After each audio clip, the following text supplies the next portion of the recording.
Yo, what's up mga boss? Ayan, tips muna tayo mga boss kung paano i-handle yung sisiu pa lang. Maaga pong maagang masanay sa lamesa. Siyempre meron talaga tong training kasi nagti-table top tayo ng sirama. So yan, napaka basic.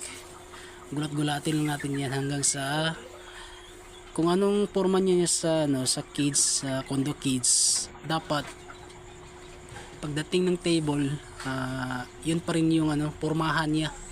So itong cookerel ko, pagka doon sa condo kids niya, ang ganda ng forma niya, pang talaga show quality. Pero pagdating dito, first time niya sa mesa, yan, nakaduko. So yan, gawa lang kayo ng ganito mga boss, pagaspas yan, pangbugaw ng langaw. So para gagalaw siya sa mesa, para next lapag mo stable na siya. So dapat masanay, gulat-gulatin lang, yan lang, diba? Gagalaw yan.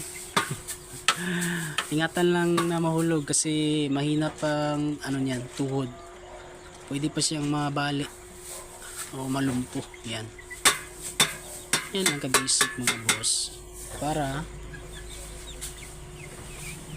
paglaki niya, so ready to fight na, hindi na siya takot sa mesa.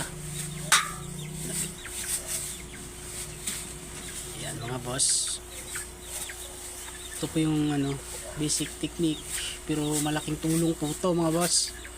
Kaya sa mga kahabi natin dyan na nagtaka kung bakit yung ibang manok gumagalaw sa mesa tapos ang kanya hindi. So yan mga boss, simple lang, simpleng normal lang po siya.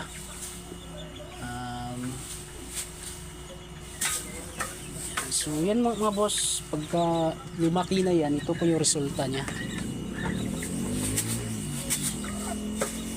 Tingnan nyo mga boss, diba? Malaking tulong po itong pagaspas. Dito po sila number 1 na puporma talaga. Ikaw na matakot kung hindi ka diba mga boss?